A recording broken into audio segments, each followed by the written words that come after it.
Hello po, labis na pagkain ng repolyo, labanus at talong ay nakakagoiter. Paraman buwelva po uli. Ikaw ba ay nagdadalang tao at mahilig kumain ng mga gulay tulad ng talong, repolyo at labanus? Makabubuting magdalawang isip muna bago sumabak ng kain sa mga gulay na ito dahil malaki ang posibilidad na ang dinadala mong sanggol ay kapitan ng hyperthyroid disease gaya ng goiter. Ayon sa isang espesyalista sa sakit na goiter mula sa Chinese General Hospital, isang contributory factor ang pagkain ng nasabing gulay upang lumitaw ang mga sintomas ng goiter lalo't nagdaranas ng iodine deficiency ang isang nagbubuntis. Sinabi pa ng endocrinologist na si Dr.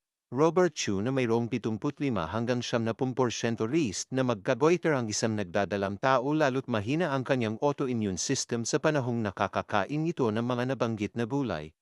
Lumilitaw pa sa mga naunang pag-aaral na ang repolyo, labanus at talong ay nagtataglay ng isang uri ng kemikal na nag-uudyok upang maging abnormal ang dalawang uri ng hormones na pinuproduce ng thyroid glands na kinabibilangan ng T3 at T4.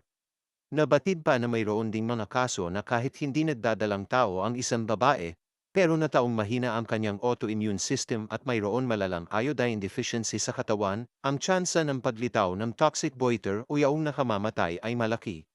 Kadalasan na dinadapuan nito ay nasa edad 17 pataas, babae o lalaki. Magdaranas ito ng mabilis na paglobo ng katawan dahil sa hindi makontrol na produksyon ng thyroid hormones. Higit pang masaklap ay mauuwi siya sa tinatawag na pagkabaog, paglaki ng puso at pagluwa ng mata.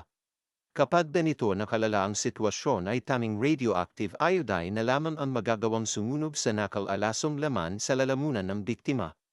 Gayunman, kahit pa ito ay masunog ng radioactive iodine ay hindi na maibabalik pa sa normal ang pisikal na anyo ng pasyente.